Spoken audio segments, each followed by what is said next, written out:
Je suis là et que je m'ennuie à entendre des bêtises.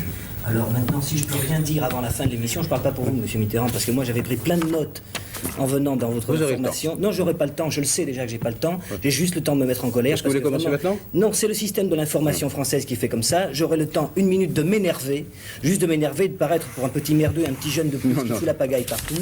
Je préfère m'en aller tout de suite. Si j'avais su que je n'aurais pu rien dire, j'aurais dormi beaucoup plus tard. Non, Monsieur Mitterrand souhaitait votre présence, Daniel Balavoine, dans ce studio pour parler des problèmes de la jeunesse. Je pense que nous aurons eu le temps.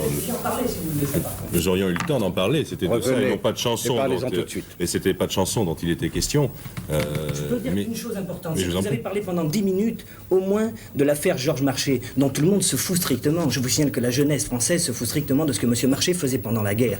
Ça lui est complètement égal. Ça intéresserait plus la jeunesse de savoir ce qui se passe et comment le Parti communiste encaisse de l'argent pour le dépenser après, notamment à la mairie de Bagnolet. Ça intéresserait mieux de savoir comment Gaston Defferre dirige sa mairie socialiste, qui n'est pas un modèle de société à Marseille. Ça intéresserait plus de savoir les jeunes Français comment M. Raymond Barre, qui est arrivé il y a 5 ans, ou 4 ans, ou je ne sais plus combien de temps, a dit que les salaires ne seraient pas diminués, mais qui a augmenté les cotisations de sécurité sociale. C'est beaucoup plus intéressant que tout ce que vous racontez. Georges Marchais, on s'en fout de Georges Marchais, il faut le savoir, ça. De ce qu'il faisait pendant la guerre, ça nous est complètement égal. Le problème de drogue, de la façon dont le traitent les ministres français, on s'en fout. Il n'y a jamais eu un jeune ministre de la jeunesse en France. Il n'y en a jamais eu, c'est tous des vieux. Regardez M. Soisson.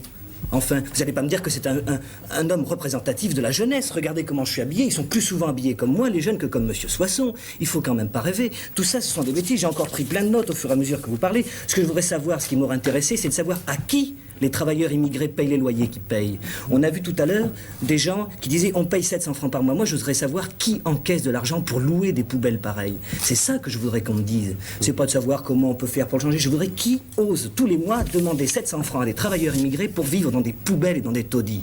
Ça, c'est ça que je voudrais qu'on m'explique parce que moi, je ne le sais pas. C'est pas l'information qui me le dit. Je voudrais savoir pourquoi M. Boulin a été suicidé ou s'est suicidé ou on ne le saura jamais. Pourquoi M. Fontanet a été assassiné. Pourquoi l'affaire de Broglie n'a jamais été éclairée. Pourquoi le juge Renaud, on ne sait pas ni pourquoi ni comment il a été assassiné. J'en ai d'autres. La seule chose que je peux vous dire, Monsieur Mitterrand, j'en profite de vous avoir parce que je suis fier d'être là. Je peux vous le dire. On s'en aperçoit peut-être pas, mais vous ne pouvez pas imaginer ce que c'est pour un jeune d'avoir la possibilité de parler 1 minute. C'est pour ça que j'avais peur de ne pas pouvoir parler. Parce que ça n'arrive jamais. Il faut bien se mettre ça dans la tête. Non, ça n'arrive jamais. Regardez l'émission qu'il y a eu hier soir sur Antenne 2, les dossiers de l'écran. Enfin, vous n'allez pas me dire que les mômes qui étaient concernés par la contraception... Nous-mêmes ici, nous avons donné assez fréquemment la parole à des jeunes. Je sais bien, on est obligé... Écoutez, vous exagérez l'information, je suis obligé de l'exagérer moi aussi pour résumer. Je la résume à ma manière. J'essaie de lire rapidement mes notes. Ce que je peux vous donner, en tout cas, c'est généralement c'est un avertissement. J'ai peut-être du culot de faire ça, je suis obligé de le faire comme ça parce que je dois faire vite. Ce que je peux vous dire, c'est que la jeunesse se désespère, elle est profondément désespérée parce qu'elle n'a plus d'appui, elle ne croit plus en la politique française. Et moi, je pense qu'elle a, en règle générale, en résumant un peu, bien raison. Ce que je peux vous dire, c'est que le désespoir est mobilisateur et que lorsqu'il devient mobilisateur, il est dangereux et que ça entraîne le terrorisme, la bande abadère et des choses comme ça. Et ça, il faut que les grandes personnes qui dirigent le monde soient prévenues que les jeunes vont finir par virer du mauvais côté parce qu'ils n'auront plus d'autres solutions. Voilà, et je vous remercie de m'avoir laissé parler.